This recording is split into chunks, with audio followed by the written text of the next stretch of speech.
switch to slides. I hope everyone downloaded the package, right? Hands up if you did. You did. You, sir? I'm doing it. You're doing it now, so I'll give you like 30 seconds to download the package. And once you download it, please do open up prerequisites. You will need to install Git, Docker, etc., etc. And please do start the PostgreSQL instance because it takes something like 5 minutes to boot up and load the data, so it's always good idea. Also, join our Discord channel so we can communicate over chat. If you happen to have any like questions or whatnot, then we'll be able to answer them as we go. And now I will switch to the slides and we can begin the workshop like for real. Okay, let me begin.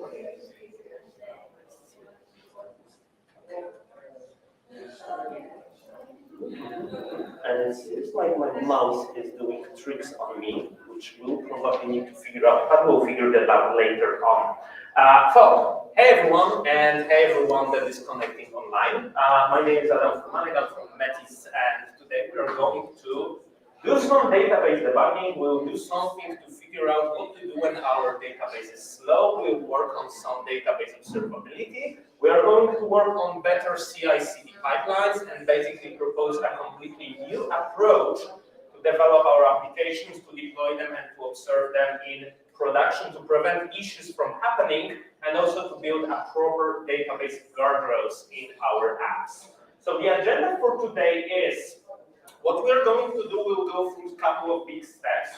So we'll see how to integrate application with Metis, how to improve CI/CD pipeline, how to introduce database observability, and build some understanding of databases behind the scenes, how things work and whatnot. So let us begin with actually, before we move on to integrating everything with our platform, let us begin with the problem statement. What do we want to do?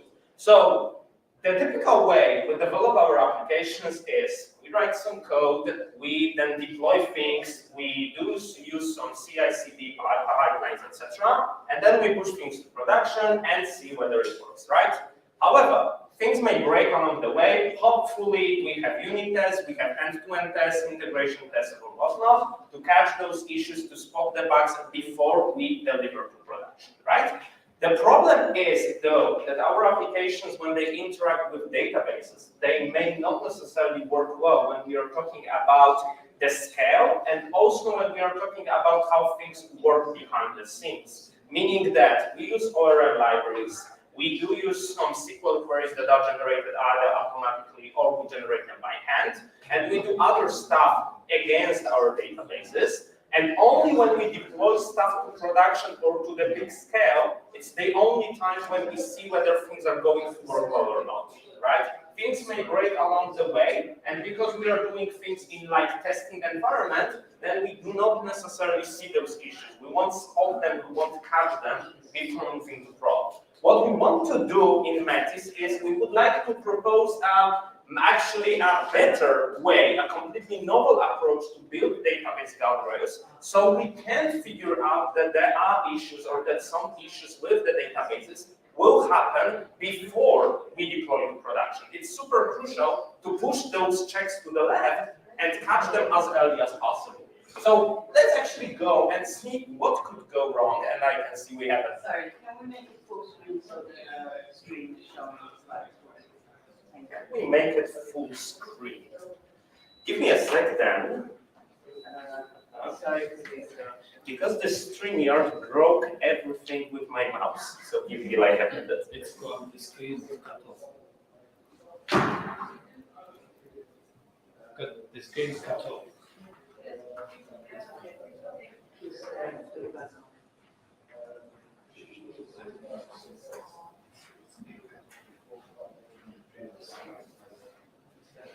Yeah,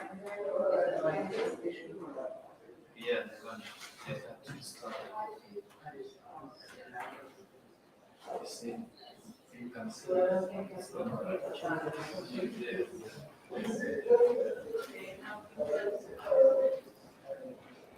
Yeah.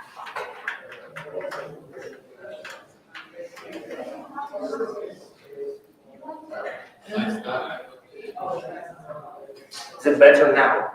Cool, we are back online, lovely. So before actually seeing, before going into application and doing the workshops, etc., let's see what problems we can see when we are talking about databases. The typical problem we have is like N+1 problem with the ORMs, right? We have a database, we have a table called aircrafts. Aircraft is connected like with the seats in one-to-many relationship. What we do is in top left corner we have like a very simple application code that just loads all the aircrafts. Then we iterate over the aircrafts to get the seats. And what happens afterwards is because our ORM can be configured to get the data in the lazy fashion, what happens is this generates N+1 queries in total. Why? Because we first get one query like select star from aircrafts to get the aircrafts. And then for every single aircraft, as we look through the collection, we send another query. The problem with this approach, there are actually two issues here. First thing is, we do not necessarily see that we have N+1 queries running behind, only if we do not check what's going on in the database. Just by looking at the application code, the JavaScript code in this case, we don't see whether there will be just like one query or N+1 queries in total, right? The other thing is, this is depending on the configuration we have. We can reconfigure our ORMs to have like, to use just one query, if we configure it to go eagerly for the data. So we will have select star with left join, etc., right? So this seems like we can change that, but we don't see this configuration here. But even if we decide to change it to like eager fashion, then we have some other problems. For instance, imagine that I have this big aggregate rule in top right corner. So I'm getting some users with details, peers, information, etc., right? This thing will generate me a tons of like different joins here. And the problem is, this is actually the code I was running, I was debugging in one of the production systems. This gets just one aggregate root. Why is it just one aggregate root? Because we do the word filtering with user ID 1 to 3. Okay, so this should give us just one user. Okay, but ultimately to get this one user, because we join tons of tables, we end up with something like 300,000 rows being dragged from the database, pulled from the database to the application, so the ORM can transform that into one aggregate root. The problem with this approach is we won't spot these issues when we are talking about testing environment, dev environment, because in the dev database, we don't even have this many rows to generate like 300,000 rows in total, right? The problem is we'll get to this issue only when we deploy to production or when we go with like load tests that happen very late in our CI/CD pipeline, right? This is the issue we may have. And also, just by doing like eager loading here, we can't solve these issues. So again, doing the configuration on the ORM level does not prevent the issue from happening, does not protect us from seeing issues like this one. Another thing that we may have is generally when we are talking about ORMs, they lack the visibility and introduce so many various things that we may miss when we are talking about the database interaction configuration and whatnot. For instance, database isolation levels. Do you know what your default isolation level is? Hands up. And I see no hands here. Do you know whether it's like read committed, repeatable read, or serializable? And this heavily depends on the database you use, but also on the ORM that you use. Some ORMs used to, for instance, change this setting. Do you know when your transactions begin? Do you know when they end? Who commits, who rolls things back, and whatnot? Do you know like about caching? Is the data cached by your ORM or is it not?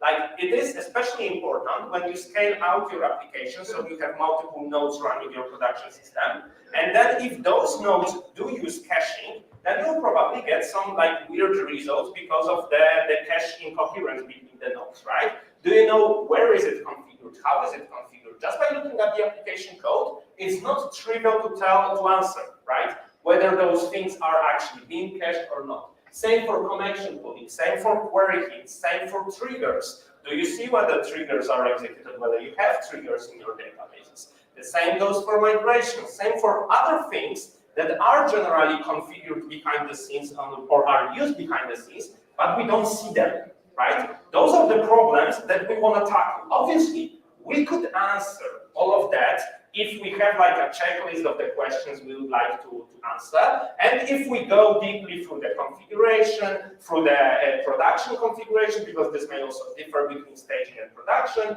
if we do load tests, if we verify whether our transactions are fast or not, etc., we can obviously do that. The problem with this is we do it way too late. We do not have this at our hands as developers when we are writing our application. What we want to do, what we should do, is we would like to have completely different approach, that we have database guardrails like built in directly into our developer experience and into our CI/CD pipelines from the very first step, pushed to the left as much as possible. So this is what we would like to achieve, and to do that, we are actually going to use Metis for doing that. So let us move on to the application we are going to use, to see how we can overcome those challenges that we have with ORMs, like changes in multiple places, scattered around the application, hidden stored procedures, hidden like functions, etc., etc. How can we make it better by using Metis? So let's move on to the packages. So I told you to download the materials. I hope you did. And let's now examine what we have in the package. And I'll be using Visual Studio Code just to explore this package. Obviously, you can use whatever you have. So generally, this package consists of instructions, what to do during the workshop. We'll be doing these instructions one by one. And this package also contains a database, sample database that we are going to use. It is pre-filled with a couple of millions of rows, so we have enough data just to see what's going on behind the scenes. And we have two demo applications that we will be playing with. So the very first demo application, we are going to use something that is implemented using Node.js, Express, and SQLize ORM. But the general idea applies to anything. What we are going to use is just one particular setup, one particular HTTP server ORM database. But ultimately, you can go with different things. You can go with with Prisma. You can go with Python instead. Over the time, you will have more and more languages, SDKs, etc., etc. Generally, to provide the same uniform experience, right? Let's start with the backend database. What I'm going to do is everything is provided as Dockers. And so to run Dockers, let me actually open the instructions how we do that. So let's move on to the step 1 HTML. What we are going to do first is we are going to understand the ecosystem, and you can follow along using those HTML files as I'm showing you. So the first thing we would like to do is we would like to start the application. So if we go to demos, Node, Express, SQLize, etc., there should be a README HTML file. The only thing we need to do is basically run the application using start service, okay? And this runs our backend application, and our backend application, I already have it running here. And backend application is super simple CRUD app. We are not going to do like extensive business logic. That's not the point for today. What we're going to do is just a super simple CRUD application that, for instance, is using a very straightforward service, for instance, to get the data from the database about the airports here. So you can see I am using SQLize ORM. I guess if you didn't use it, that's not a lot of magic here going around. The only thing which we are going to do is we basically need to import some entities, and entities in SQLize are defined like this way, that I basically create a description of the table with data types and whatnot, right? And then I can use those entities to basically query my tables, right? So this is what I'm doing. I'm doing airport find all just to get the backend data. And the other application I have is the application Query Explorer that is implemented in Vue.js that I am also running here on the side. And when we open this application, let me just go to the proper URL. There you see it has one straightforward button with a couple of scenarios that we are going to run. So if I click show airports here, you can see that it did extract the airports from the database. No magic at this point. The problem that starts is if I were to ask you, hey, folks, what does this application actually do to get the data? Will it scale? Especially that here we have some other scenarios. For instance, there is a scenario that we call short departures from airports, and its tables come off a big table, right? Would you figure out whether this thingy, if I run it locally, you can see it work like in a split second? would you know whether it is going to run well in production or not? And this is what we would like to tackle initially. We have some code. Obviously, we could go to our backend service that is, for instance, something like flights, flight service.js. We could, for instance, check a code like this one, and is this going to work well? That's the case. That's the problem statement that we want to tackle. We do have application code, but we do not have the database observability and the database guardrails around. So what we would like to do is we would like to instrument this application using Metis SDK that uses open telemetry behind the scenes to get some actual insights of what's going on. So the very first thing I'm going to do is, and this is all described in the step 2 HTML. This is where we create the stuff and we instrument the application, so feel free to follow along. We go to Metis page, and what we would like to do is we need to create a new project. So I'm going to create a new project, let's call it like City.js. Let's create it. And when we create this project, what you see in this application is like we have three important parts here. The one in the middle is about like our staging environment and will show us the activity of everything going behind the scenes.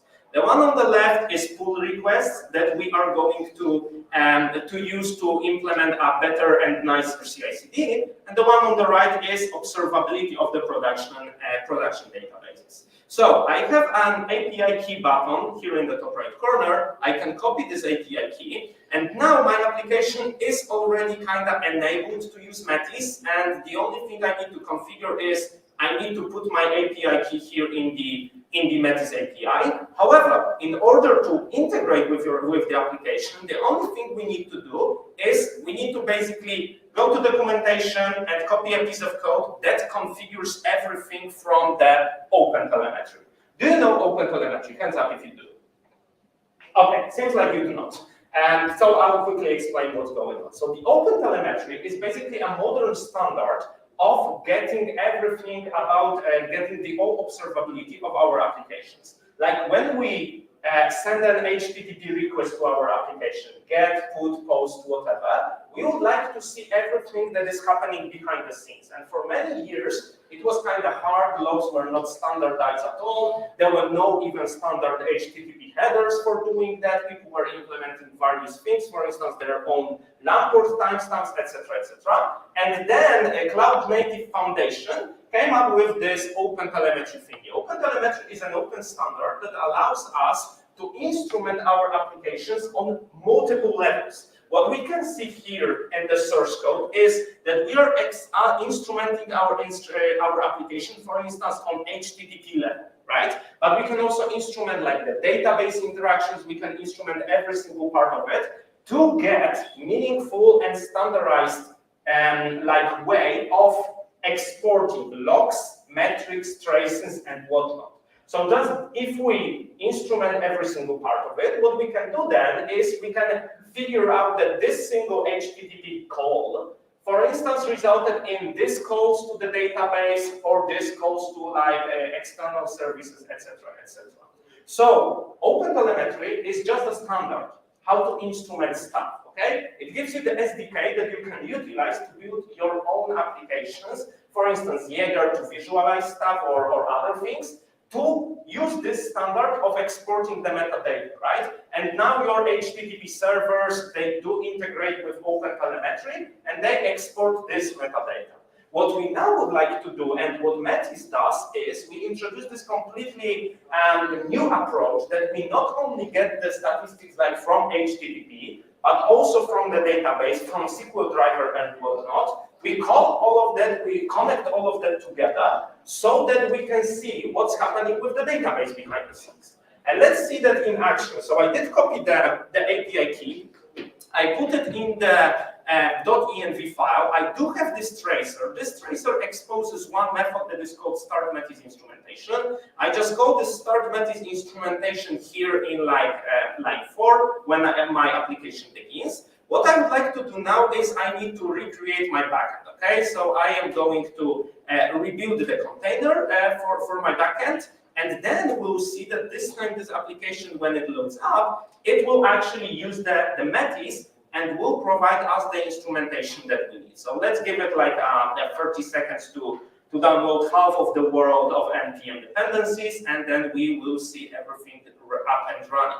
You can see that application is now back online. I can go to my Query Explorer, I can refresh the application, I can choose show all airports, and nothing changed here, right? You see, I didn't touch the business code at all. But now when we go to Metis data and when we go to our project, you can see that we do have some queries that were actually executed by my application behind the scenes. Some of those queries are like configuration queries, statements that the SQLize ORM sends at the beginning to configure the database interaction. But you can see also this 304 get/airports, that is exactly this scenario I triggered here.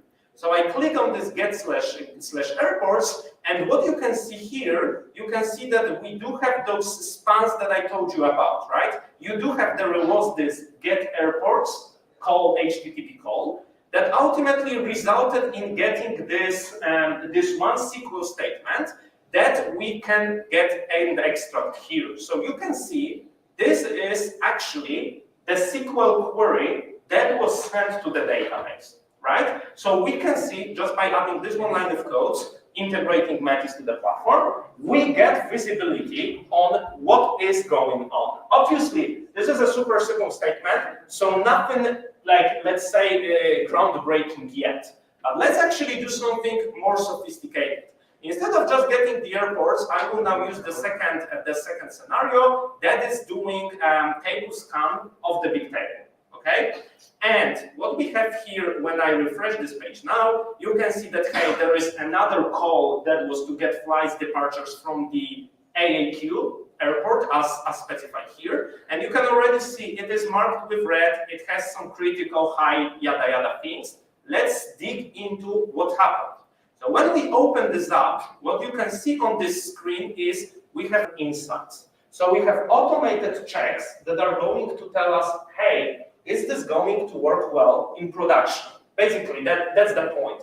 Is it using table scan? Is it using indexes? Is it calling some functions in where filtering? Does it select star or other columns? Does it specify columns explicitly and whatnot? So we do have tons of various things that are automatically assessed at this point. And you can also get some statistics at your hand. For instance, that this simple query, and the query that we used here is like this one, you can see that this query read something like 200,000 rows in total, right? And you can also see that, hey, rows filtered is marked as critical. Why? What is the case? You can see that it did use a table scan to get the data, and table scan requires the database to basically go through all the rows in the table, right? Something we do not want because it doesn't scale well. So you do see the impact, and you also do see the remediation plan. For instance, it tells you that you should consider adding index and whatnot.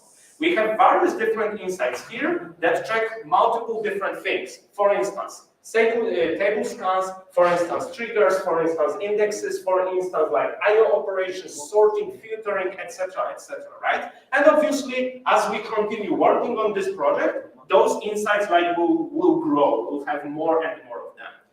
Another thing that you can do is, this gives us this understanding of what's going on behind the scenes. If we go with those like tabs to the right, we enter some more, let's say, expert type of knowledge we get. So starting with SQL, you can actually like hover over like tables, and this should give you some details about like the tables which are executed, which things are actually scanned and whatnot, etc., etc. This gives you the SQL query, this gives you filtering, etc.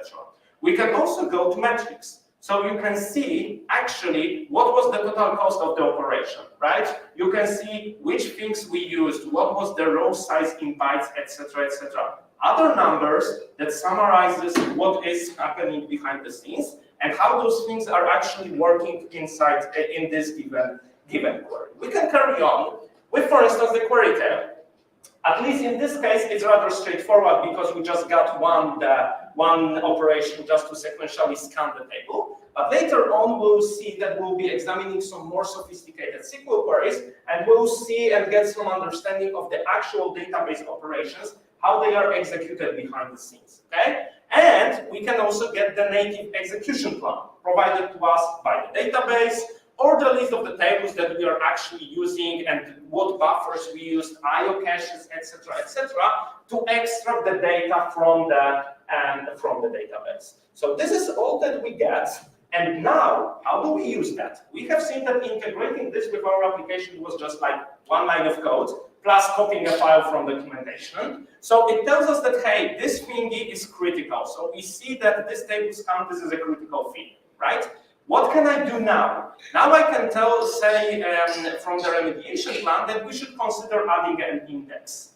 And if we go to the backend of my application and actually to flightservice.js, you can see that I have another method here that is using flight index table. And this is something that I created on the site. I just copied the flights table on the site, configured an index on that. However, in your reality, in your real application, what you would do is you wouldn't touch the business code at all, right? You would just go to your SQL engine, SQL database, create index over there, and hope that it all works well. And this is where we would exactly miss the clarity, right? Because the the business code hasn't changed at all, right? But your query would now run way faster. You wouldn't see the change actually happening in your CI/CD pipeline. You wouldn't understand what changed behind the scenes. This handcrafted scenario only shows you that I am using like different table, but in reality you wouldn't. So you wouldn't see these changes. And this is what Metis gives you.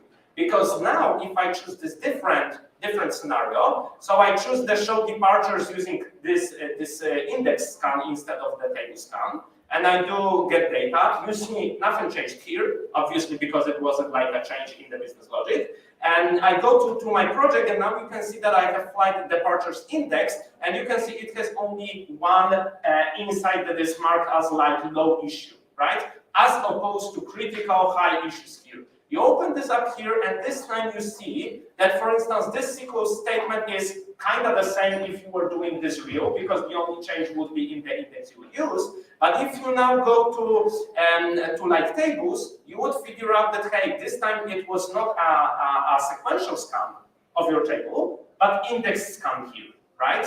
So this is what you can get just by integrating with the Metis application. And now by dropping in this one single line of code, what we have is a full-blown observability, right? That's a good start. So now our application that I am running locally here, this is a very good start. We have an app that can perform and can send some spans that we see in the app and to the Metis platform so we can examine that, right? Now, what we would like to do next is we would like to actually wire that up into the CI/CD process, right? This is what we would like to do. So the next step we are going to do is we are going to actually wire things Metis into automated tests, end-to-end tests, and the GitHub actions to see how this thing can help us when we are talking about pull requests, code reviews, and whatnot. So let's take a 5 minutes break. And after the break, we'll work on those GitHub CI/CD actions. And if you happen to have any questions, that's the right time to answer them. So we meet back at 3:51.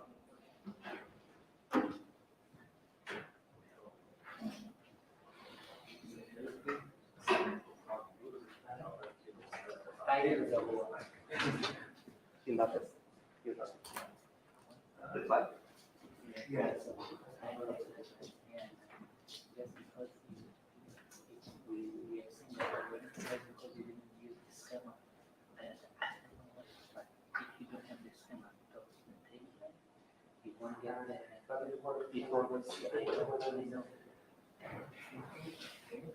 Just from observing the guys here, they don't have like best knowledge on the tool set we use, like you ask them for open telemetry and whatnot. So I would just ask like clarification if they know of a subject. For example, you know what is a table scan. It's funny, but from what I'm just observing here, I'm not sure they know what you're talking about. We'll get to that then. Even though like I see that he is fully interested and he's super fully interested, he's not going to workshop, but this is like very much. Yeah, they kind of. Uh, so maybe we like to ask them, you know, what is that, whatever. Good point. Good point. I see that the entire crowd is excited. Ah, but you are good. We didn't bring all with us. Then it would be more about. Yeah, that is interesting that they have 40 registrants and only 4 people showed up. Yeah. Okay. I don't know. We don't have an A/B testing. I think that the title when you database is low Metis to rescue. Maybe we should reconsider the title, like try different title and let's see. Maybe. Like maybe like implementing databases. Yeah, definitely. Figure out what we're trying to go first. That is the point. Anyway, let's do it.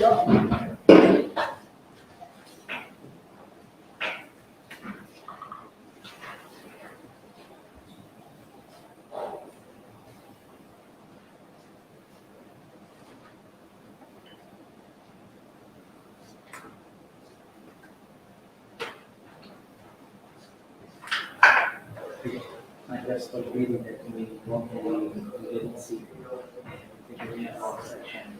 I'm already aware, but the instrumentation was different, and your query had the schema name for the table name. Here, if you can look at this SQL statement, there is no schema. There is no schema name specific. The connection. It's initialize the schema as an active schema. Yeah, but I'm doing it for a month, so I didn't change the ORM part at all. I doubt that. You change all the demo, you just Last week. synchronize the It was last week. that's what Okay. Anyway, let's do the this. session is good, like from what Thank you.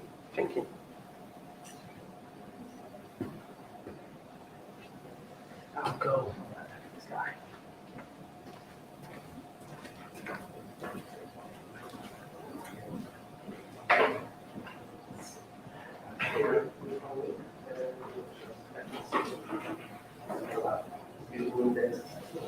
I'm looking, so Just asking. So. Okay. are you? Are you doing it after or just following?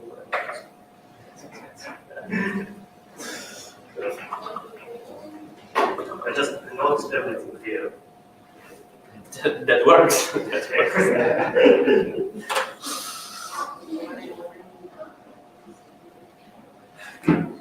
Okay, so let us carry on with the second task. So let's go back to the slides. What we would like to do now is we would like to improve the CI/CD pipeline, and then when we are doing with improving the CI/CD pipeline, we'll later focus on playing with databases, understanding internals a little bit more. As we have seen now, we took our application that was just a regular application. We didn't need to change that business logic at all. Whatever business logic you have, whatever SQL framework you use, whatever HTTP framework you have in place, just drop in one file configuring open telemetry, so this standard for anything traces, logs, metrics, and whatnot. And you can get all the details about the operations that happen behind the scenes. The important part here is now, even without understanding, for instance, what a table scan is, that the table scan operation actually needs to go and read every single row from the table. Or without understanding that index scan is something that actually sorts the rows and can get one row when we are doing filtering, can get it quickly with like binary search, right? Without understanding all of that, we can get some meaningful insights from our application showing that, hey, this thing is not going to work well in production, or you are all good, right? Green, check mark, you can go to prod, hopefully. We believe nothing should break, okay? Now what we would like to do is we would like to get the same thingy in our CI/CD pipeline, right? Because all we did is we ran that locally. So we want to have this in CI/CD pipeline because as developers, we learned years back that we need to have continuous integration CI, that we actually take our application, compile it, download the dependencies, do linter, whatever, and then we make sure that our application works by running unit tests, okay? Then we have CD, continuous delivery, continuous deployment, that we take the package and deploy it to like pre-production environments or production environments automatically. And in order to do that, we need to be able to tell, is this thing going to work well, right?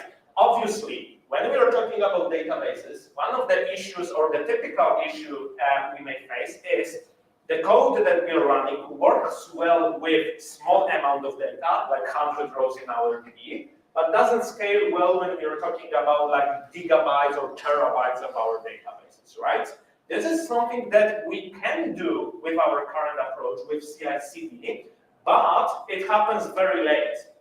It happens only when we run load tests and we actually switch from normal dev databases to a big scale production-like databases, optionally anonymized, etc., right? You know the drill. But load tests are expensive, they happen very late, they take hours, and ultimately if something something pops up in load tests, then we are actually already done with the implementation, right? We implemented the business logic, we are now load testing it just before going to production, and then if we figure out it's not going to work well, then we need to start this cycle again.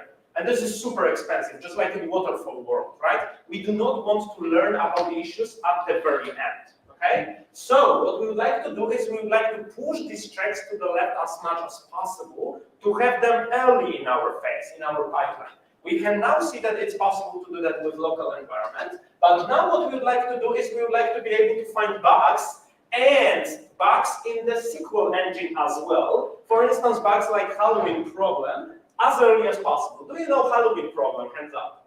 It's one of the very, very popular problem back like 40 years ago that we all learned how to adopt. There was a very simple case that there was a company that wanted to give a pay rise. It happened last day of October. That's why this problem is called Halloween, because it happened on Halloween, right? So the query that we had was, let's take the existing salary, increase it by 10% for everyone that earns less than 10,000 US dollars, something like this, right? What could go wrong with this query? And this query resulted in everyone earning less than 10,000 ultimately ended up earning exactly 10,000. How is that possible? The problem was that the database was updating the same row multiple times. So if you started with like 1,000, then it increased to 1,100. Then, okay, you're still below 10,000. How about we give you another pay rise, and so on and so on. This was obviously a bug in the SQL engine, in the database engine that the company was using, but it wasn't caught by any chance in like unit tests, etc., etc. Obviously, nowadays our databases tend to be a little bit better in terms of how they implement operations. Mongo doesn't lose data anymore, etc., and whatnot. However, we may still face some weird issues that are not necessarily caught during the unit test. Obviously, unit tests will figure out that we didn't add where to our delete statement, but generally, we always want to figure out as many errors as possible before going to production. The other case we have is schema migrations. Like if we are talking about adding columns to the database, removing columns to from the database, from the table, or changing column types, those are things that will easily work on our local environment, right? Most of the times we do it by hand, not to mention, and only then we code the actual script, or we just use the SQL ORM that does the work for us. However, when we start deploying things like this, if we miss or if we forget that we actually did the database migration, then we may end up with significant issues. For instance, changing the column type may actually take hours. And we won't find this issue when we are talking about doing this locally with dev environment. If we have 100 rows, SQL engine will do that in like split seconds, right? But when we go to production, changing gigabytes of data, adding columns for gigabytes of data or whatnot, may actually take minutes, hours, and this results in taking the system down. So this is something that we should be really careful when we are talking, when we are dealing with that. But also this is something that we need to figure out and see when we are doing the deployment, CI/CD pipeline, right? Another thing that we have is when, The screen is black. well, we lost the screen. Give me a sec, folks. What happened? StreamYard, but I am sharing the screen. Let me reshare. Hello.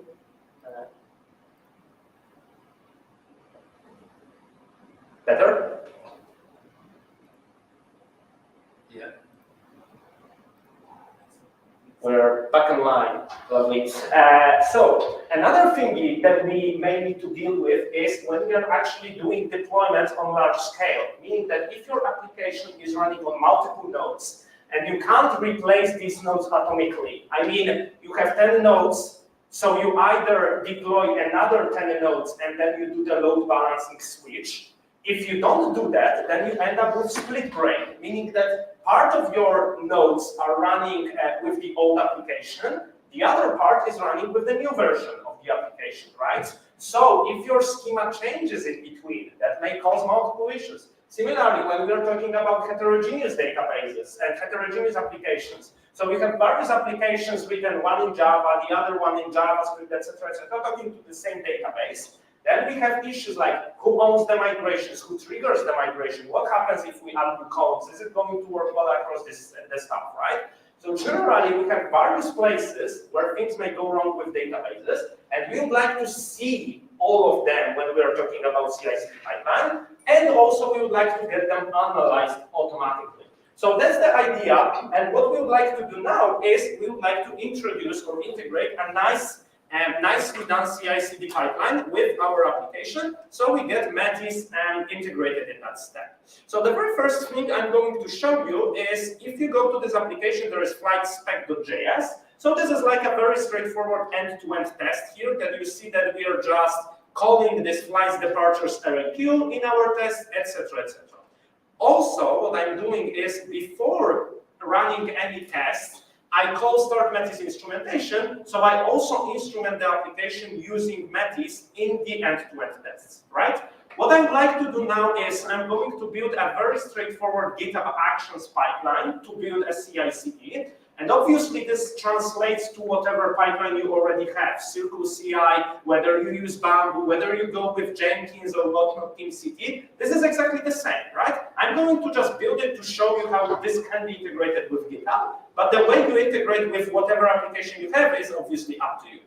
So we would like to open step-free HTML, and the thing it tells us first I need to go to GitHub and I need to create a new token that I will use for the Metis so it can comment on our pull requests. So we have some additional fancy features here. So I go to developer settings, I create new access token, I generate new token that we will call like seed.js.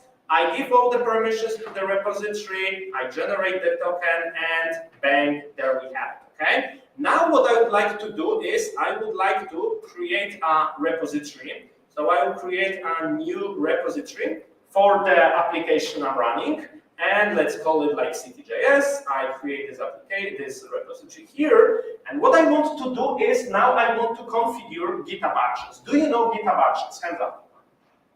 Okay, half. So GitHub Actions is basically a very straightforward implementation of like CI/CD pipeline built in directly into GitHub. You don't need to configure your own, let's say, scripts. You don't need to configure your own nodes, databases, servers, etc., etc. You just provide a YAML file in which you explain what we are going to run in our CI/CD pipeline, and then GitHub will take care of that. We'll spin up hosts, we'll run the scripts, we'll do all the magic for us. So the thing I want to do is I need to configure those GitHub Actions to provide a couple of environment variables that they will use along the way, just like with our .env file. So I go to settings, then I would like to go to actions, and I'd like to go to the settings of sorry, I went to the wrong place. I would like to go to, no, I want to go here. And I would like to go to secrets and variables and actions. What I want to do is, I just created a token in GitHub. This token Metis would like to use to comment on GitHub action, on your pull request, to add some insights that, hey, this pull request send this queries, etc., etc. So I create a new repository secret, and I should name it PR token GitHub. So I create secret with this given name. I copy the token, the one that I just created. I put it here, and bang, we are good.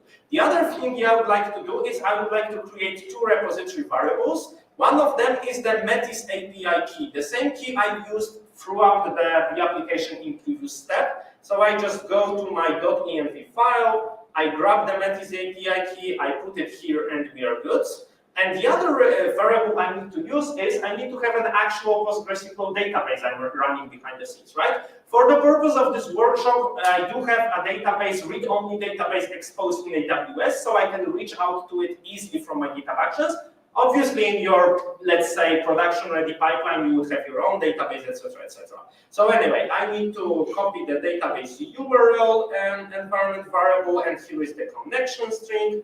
I just get it, I just paste it here, I add variable, and I'm good. Okay, so I have my GitHub Actions configured. Now what I'd like to do is I would like to extend my application to use those GitHub Actions. So first I will push the application code so that we can track the changes I'll be introducing, and GitHub can then run appropriately the actions. So I'm going to my Git-ini, to my backend. What I'm going to do now is I'm going to create the commit. I need to add the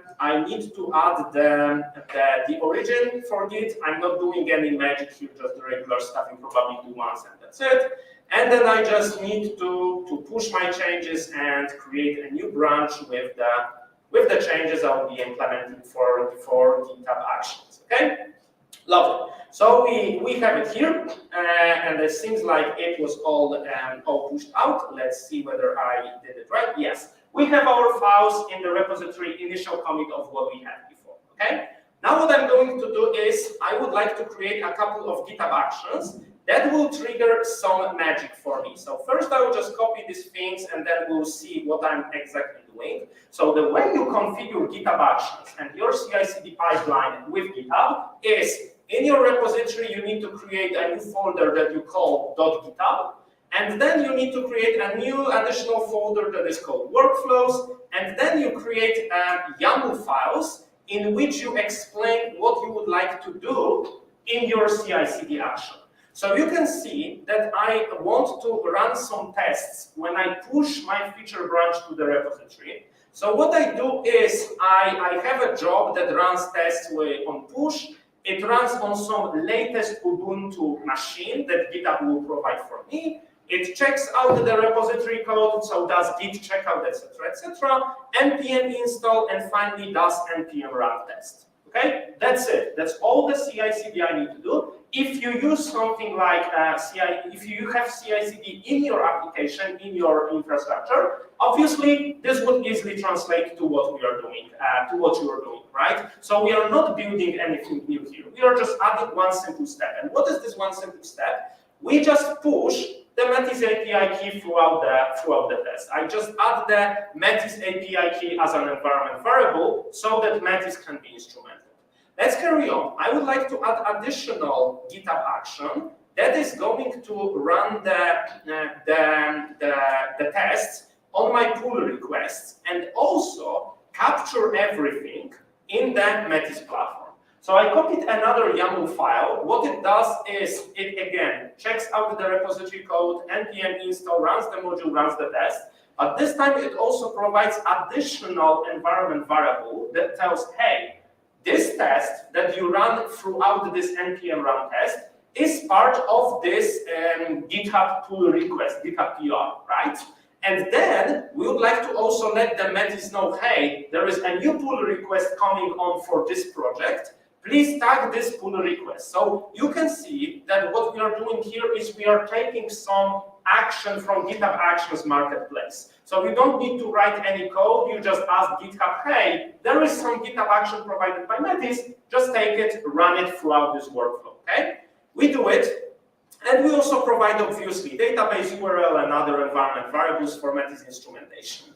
And what we wanted to do now is I would like to push these changes. So I added these files. I hope I didn't mess up with the names. I just commit, add, and push. Okay, new branch was pushed to the repository. So let me now go to the repository, and you can see already that, hey, changes branch has been pushed like less than a minute ago, right? This is the feature branch I pushed.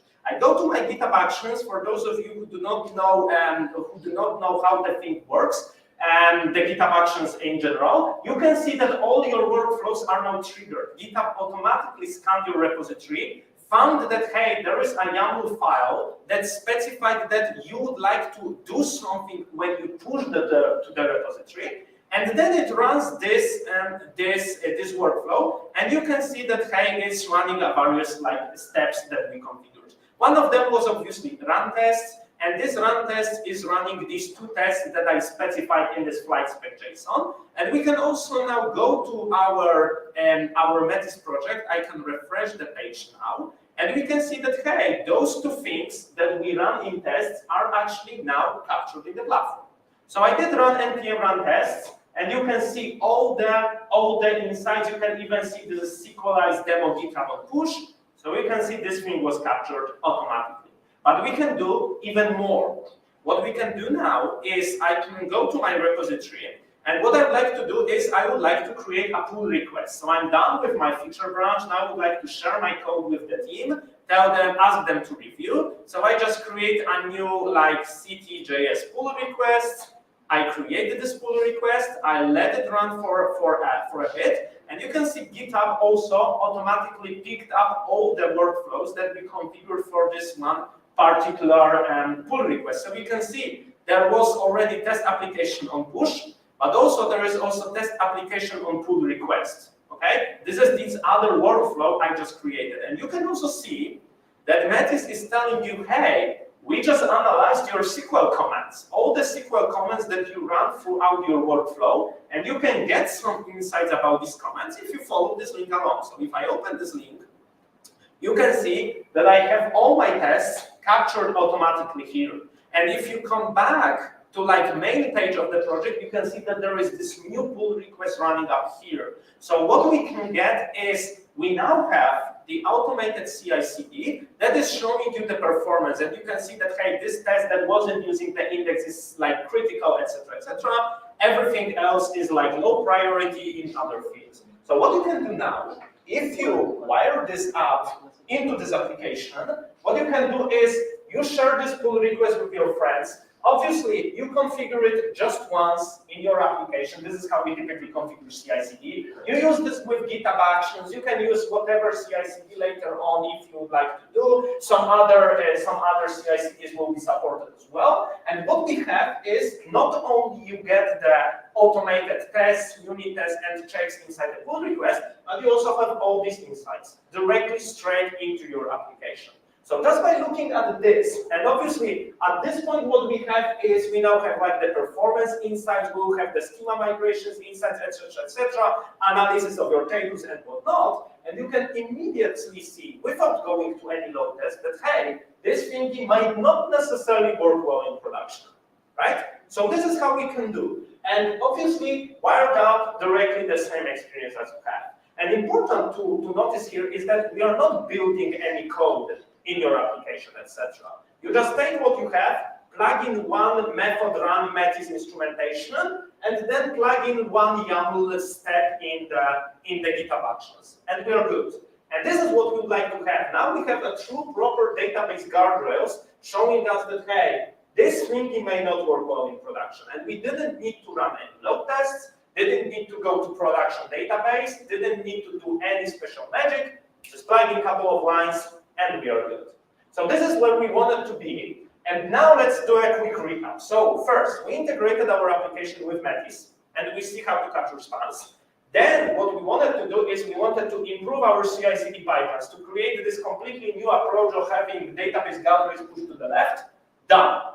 Now what we would like to do is we need to understand that things may actually break not only when we deploy them or develop them, but also after they get deployed to production, right? It may be that depending on our, let's say, peak traffics, whether what time of the day it is or what day of the week it is, we may have completely different requests coming to our application, right? We may have completely different traffic distribution, different edge cases, different even countries using our application and whatnot. So it's not only about developing the app, but also how to observe the production database, how to monitor how things work behind the scenes when we are already done with the deployment, and to quickly figure out and root cause all the issues when they happen in the database in production, right? So this is what we are going to tackle in after the break. So let's take another 5 minutes, and then we will go on instrumenting our production databases and observing how it works in production. So we come back for 18 per night.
For example, Citibank, they have like local,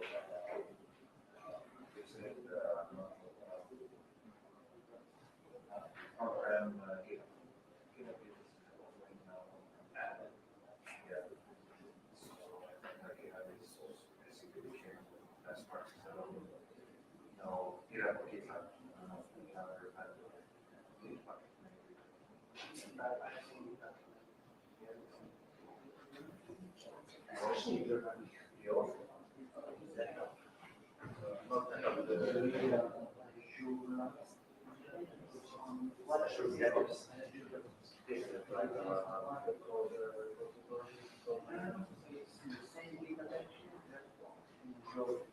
what kind of level to choose for the code, storing code.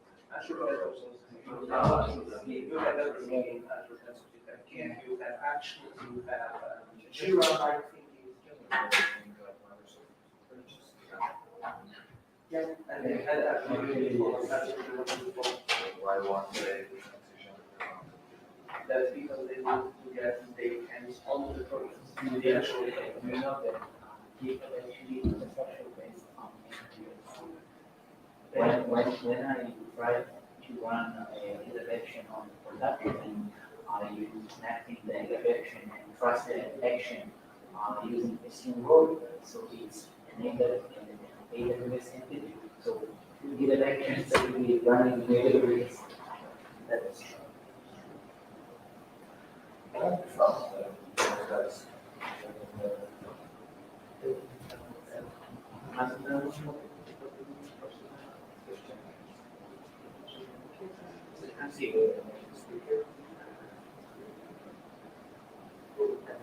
Jenkins, yeah, many companies still use Jenkins, still use TCP. Everyone does. But you have to use it like 15 years ago, there wasn't enough. Jenkins, TCP, and you see you have CFS and .NET. I remember you had like a release manager, you Yeah, guys, I had that as well. In banks, gosh, I had to fill this big form that I want to do release results in. And then once we had an after party, the guy actually from the bank came to the after party and those printed out. He was liking to see that. Great. Okay, let's carry on because we have a couple more stuff to do and not much time.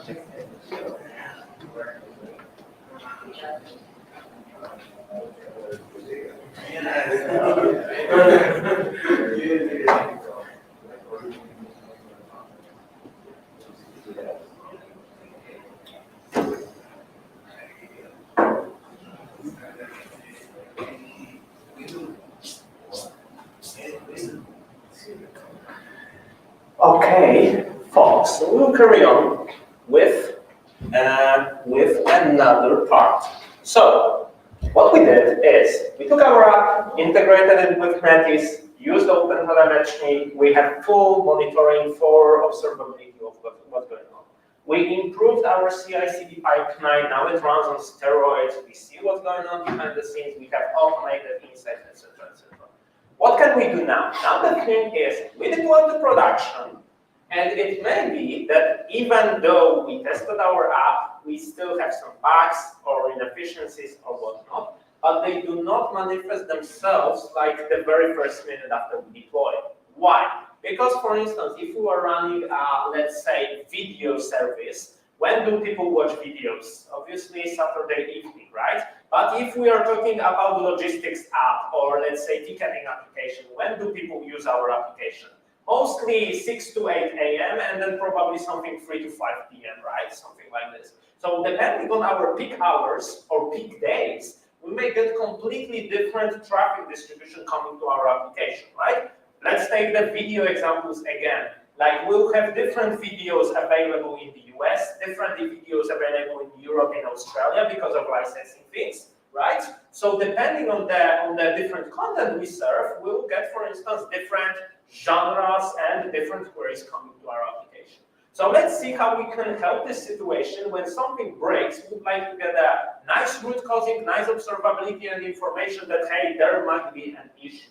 So generally, if we were to classify problems with databases, there are 3 different big groups of problems that we may face. One of the problems is code changes. So we did change our application, logic. Obviously, JavaScript code in this example. So it resulted in running completely different select statements, right? Different queries going to our database, resulting in obviously different scenarios, different problems. For instance, schema change, or we have a bug in our SQL statement now, and what.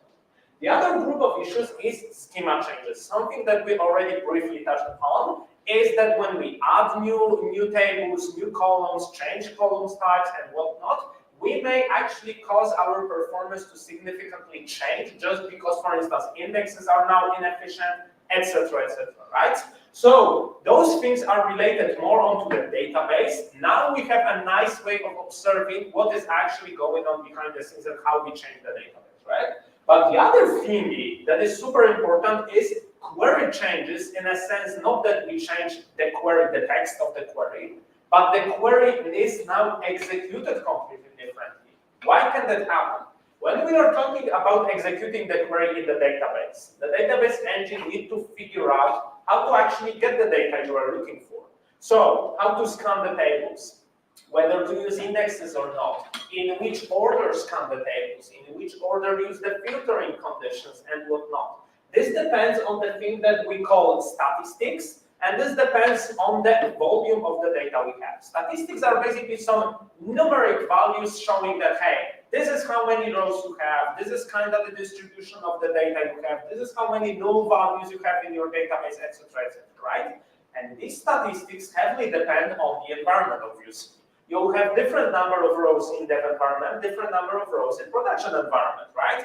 And also, this is going to change over time, meaning that today your business runs with like 1 billion rows in the database, but the following week it may be 2 billion rows in the database. So statistics will change, and hence the performance and the patterns of how we work with the database will change. Another thing that changes is, for instance, logging.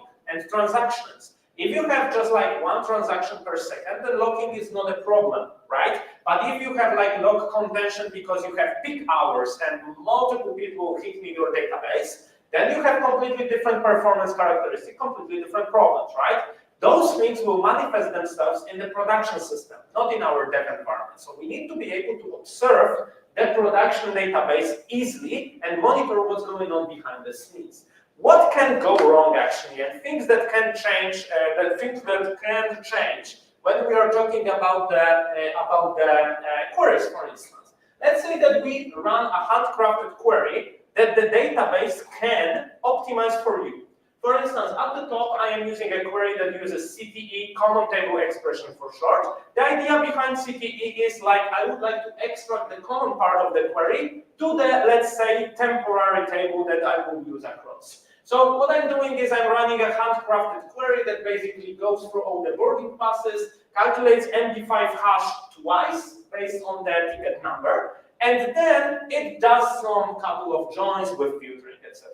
If I run equivalent query without the CTE, you can see the performance with around 8 million rows changes from 13 seconds to 8 seconds.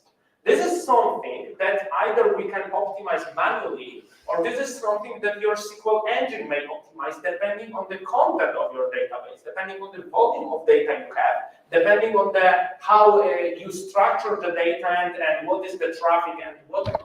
So this can change. The other thing that we have is, I mentioned indexes quite a lot, right?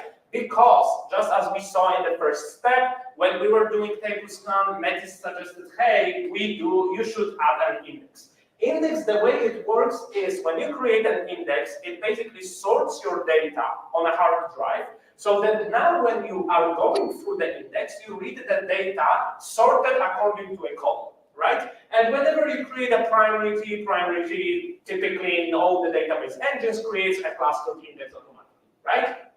However, the thing is, the index may be also created manually. It may include multiple columns. You may define which columns and in which order. So you can create those indexes manually, and there are various types of indexes. Like the typical type we use is B-tree index. So we basically use a binary tree that is sorted so that we can do the binary search using this binary tree and we can extract rows faster, right? But there are also hash indexes. If we're talking about JSON-B data, so storing JSON unstructured data in our SQL database, we may use specialized indexes for these scenarios and whatnot, right? So the typical answer, what to do when your database is slow, is just add an index. But what happens if you tell that to a junior developer? We end up with too many indexes. We just have more and more indexes, right? It's slow, let's add another index. But indexes are not free, okay?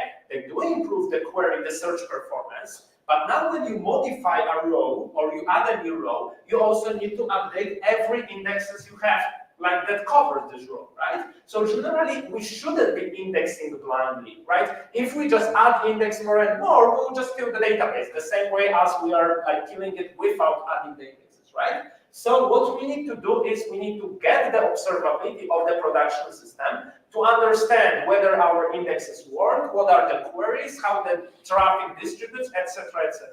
And this is what we would like to do, now. So what I'm going to do now is I'm going to show you a thing that we call Metis metadata collector. And metadata collector, and let's open up another step. This is step 4. So what it does is it's a tiny component that we run in Docker, or you can run it any way you wish, but we provide a Docker doing that connects to your database and extracts some statistics about the database. It extracts, for instance, the queries that you executed. For instance, for PostgreSQL database, it uses pgstat statement extension to get the data, the queries that were executed, right? It also, for instance, extracts the indexes, the schemas, number of rows, statistics, etc., etc., anonymizes that so you can run it in your production environment, and it allows you to observe the performance of your databases. What I'm going to do is the Docker I'm running behind the scenes with the PostgreSQL database is already like enabled with this extension. What I now need to do, I'm going to run a new Docker that specifies what I'm going to do. So I'm using this public image of the Docker that we store in AWS ECR. I need to replace here a couple of things. For instance, I need to put the Metis API key here in the in the settings, and also I need to configure my my connection string to this database. So I specify the connection string here, and what you can do, this is the command that I'm going to run. Now, the way it works is you run this Docker constantly 24/7, or if you are running this in AWS, then we provide a CloudFormation template that configures an ECS cluster for you. So basically a cron task that will run periodically. What I'm doing is, normally this metadata collector runs every hour. I'm now overriding it to run constantly because I'll be running it on local environment. And normally the metadata collector runs only some queries, like depending on different time of the day. Some queries that it runs like daily, some other queries it runs every like 6 hours, etc. Now I'm asking with this parameter to ignore this setting and to run all the queries automatically. Okay, so I copy this thingy and I would like to start a new terminal. I type this command, I press enter, and let me run it. And you can see that it did connect, it did specify various things, and it printed out tons of logs.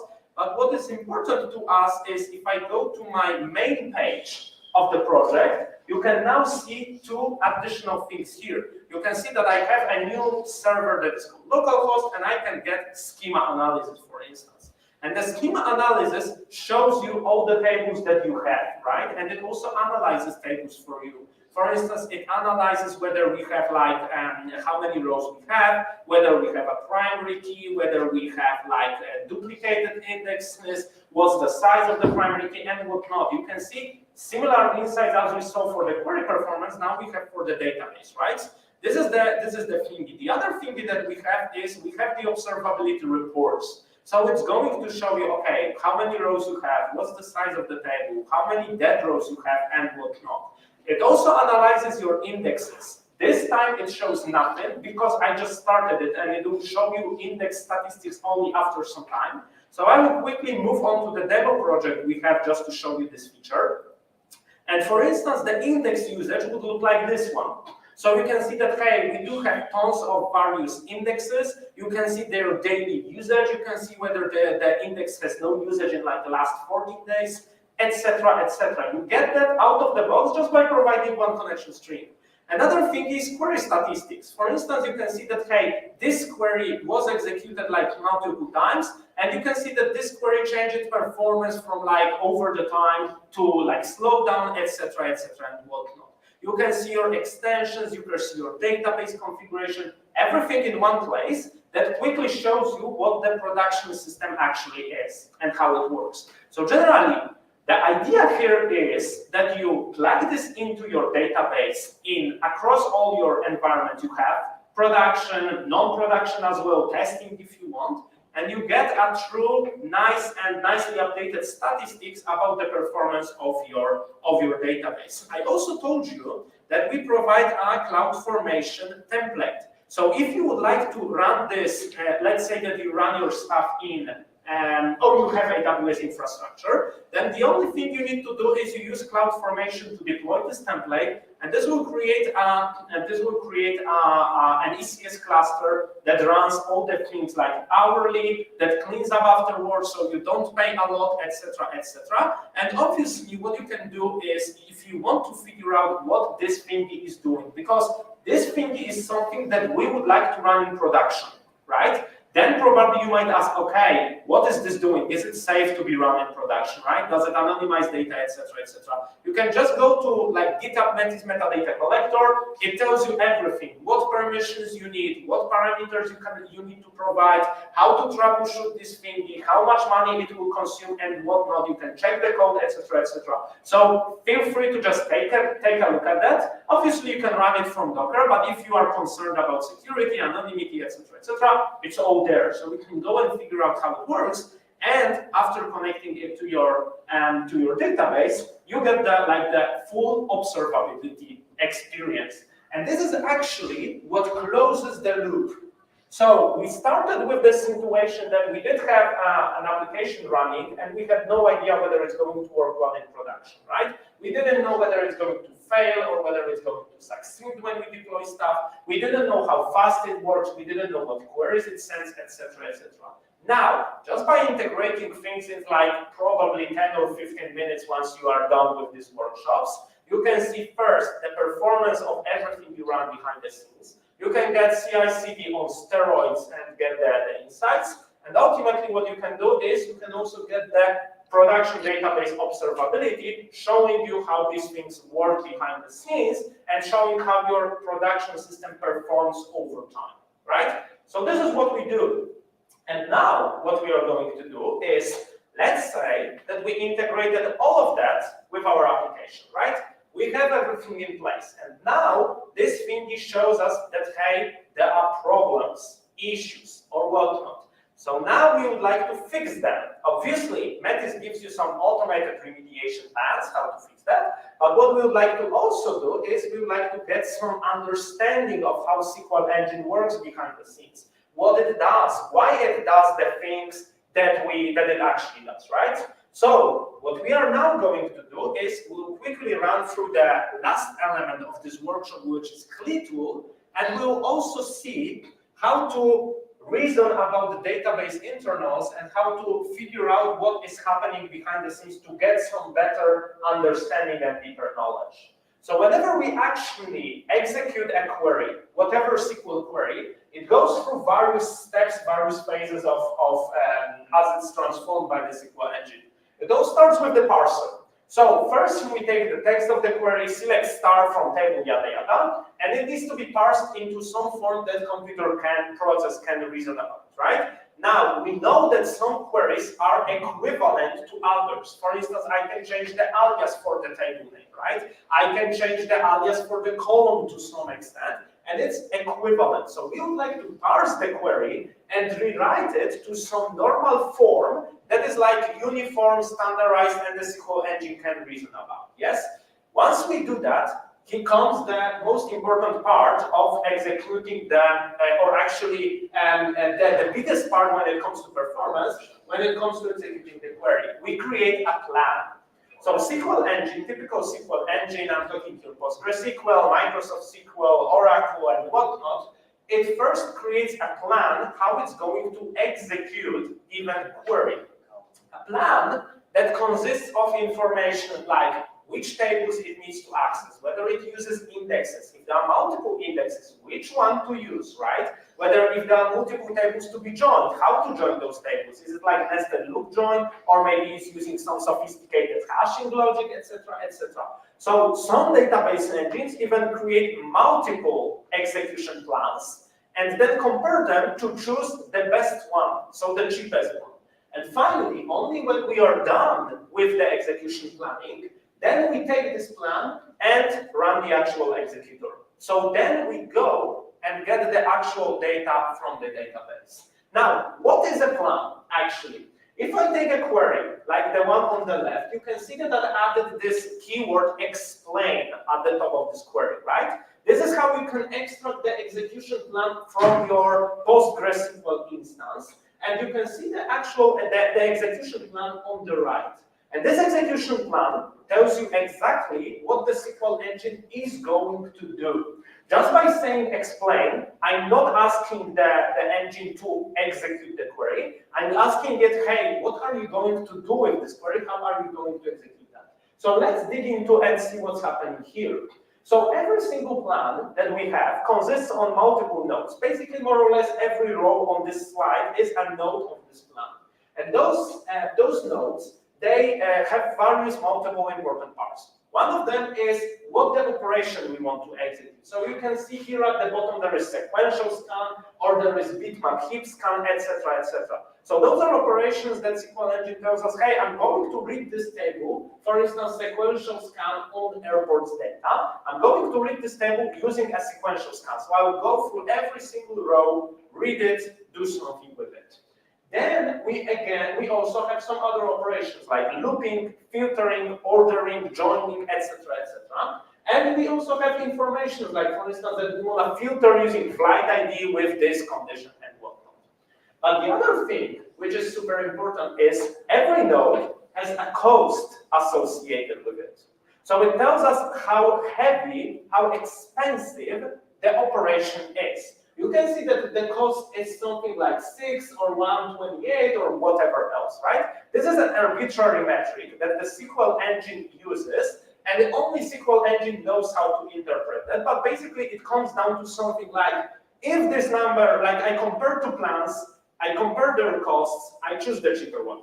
That's basically the idea, right? Obviously, those numbers do matter to the SQL engine, so it can reason about these things, because it needs to come up with these numbers, need to assess them, estimate them, etc., etc. However, ultimately, the cheapest one is selected.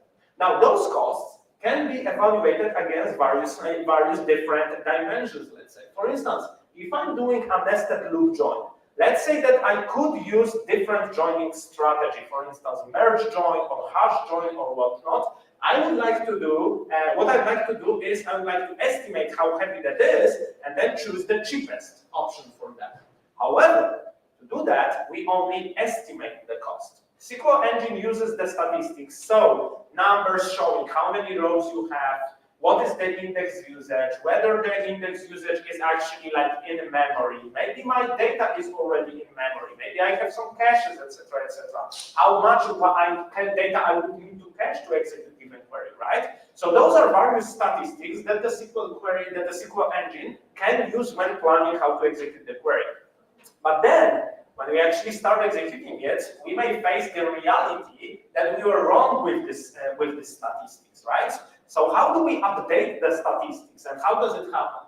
We can always ask our SQL engine to update statistics just to do something. For instance, here I can run a command analyze verbose in PostgreSQL, and it will go to every single table, scan it, update the number of pages, update the number of rows, update the number of dead rows, so rows that are not necessarily used anymore but are still stored in the data, update other things, and this is how we can refresh the statistics. SQL engine does that periodically, especially after we add a big chunk of data, but it doesn't do it all the time. Why? Because it takes time. This is heavy. To analyze your whole database, to rebuild your indexes, to rescan your indexes, takes time, and it's generally heavy, so we wouldn't do it like during our peak hours, right? But nothing stops us from running that like on Saturday night when we are off the peak hour traffic or whatnot, right?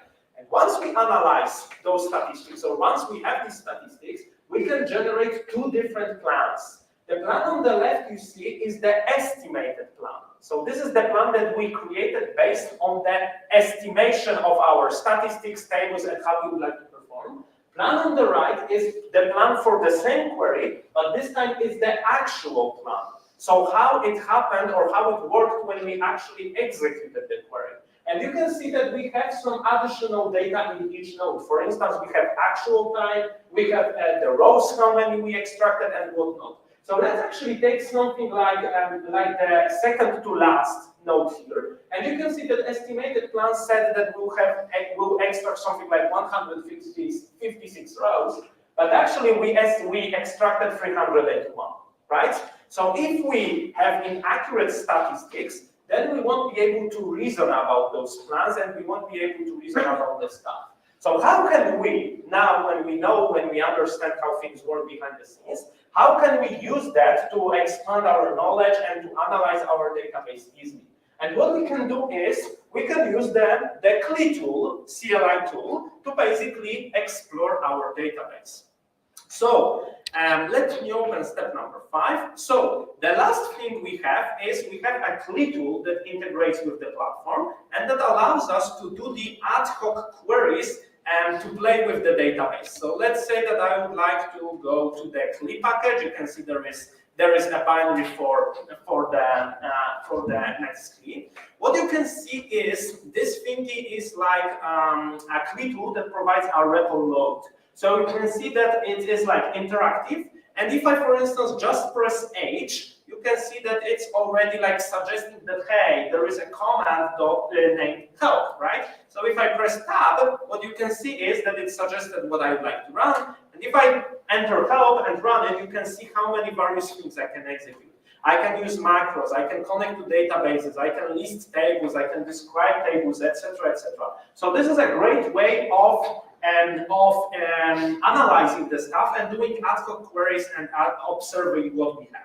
So if I would like to, first I would like to connect to my database. You can see that I do not have any connection to my database. So first I would like to add a connection that I will call dev. That should connect to localhost on the default port, and the database name is demo. User is Postgres, so basically I'm using the database that I'm running locally. And now when I connect, you can also see that like this auto-completion works even with like dynamic parameters, right? I added connection named def. It already suggests that, hey, maybe I would like to use that. Lovely. So I connected to my database. It printed out some statistics for me. What I can do now, I can, for instance, do list tables, for instance. And this is all the tables I have in my database. If I go back to the script, what else I would like to do? I would like to describe the table, yes? So I can run describe table booking flights, and it's going to show you that, hey, those are the columns, those are the data types, those are the indexes you configured here. Everything at your hand, you don't need to go to Stack Overflow, how do I list the tables and whatnot, you have it working at your hand. But also what I can do is, I can run table analysis. So if I do table analysis of booking the flights, bang, it is automatically analyzing and providing me the metrics for indexes, for some statistics about like primary keys, whether they do exist or not, what the number of columns is, etc., etc. And ultimately, it also runs some automated insights on the table, just like that, right? The same thing that we observed with the query performance in step one, later on with the database analysis when we were using metadata collector. Now you have it like automated here, right? What we would like to do next is, when we have this CLI tool, when we have the CLI tool, what we would like to do is, we would like to connect it to Metis. Okay, so what I can do is I can do set API key. I just need to copy API key, obviously from my .env or the command I was using before. I can set the API key now, and what I can do now is I can, for instance, analyze queries. So let's see what I'm doing now. I would like to analyze the query select count star from booking flights. I would like to show the plan. I would like to show the explain. I would like to use estimated plan type. I press enter and bang, it's doing me the magic. So you can see it's pretty printing you the plan, the execution plan of what you have. It's going to explain you what operations we use, what is the cost, etc. It's running some insights for you automatically, and it also provides you a link that if I copy this link or if I open this link, points you to Metis platform. Hey, this is the query you wanted to execute, right? And you have all the insights here at your hand, telling you that, hey, this was an estimated plan, reading one table, this is how many rows we predict to read, and whatnot. So we can do that, you can mix it like either CLI tool or interactive approach, etc., etc. What we can do also, what we can do next is, if I go to my I can also use the actual plan, but we'll skip that. But what I can also do is I can now run some crazy query that is going to show tons of various things that I would like to execute against my database. So I have a really big select statement with tons of various joins, etc., etc. And you can immediately see that, hey, the execution query plan is now much more sophisticated, that there are multiple issues with this query. I can open up my Metis and it's going to tell me everything I had. If I now open the query tail tab that I showed you briefly before, now you can see that, hey, this is actually a much bigger thingy. It's going to use index scans, performance issues, etc., etc. You can see like IO buffers, miscellaneous data and whatnot. You can see everything that actually happened behind the scenes, right? Just with this one little command.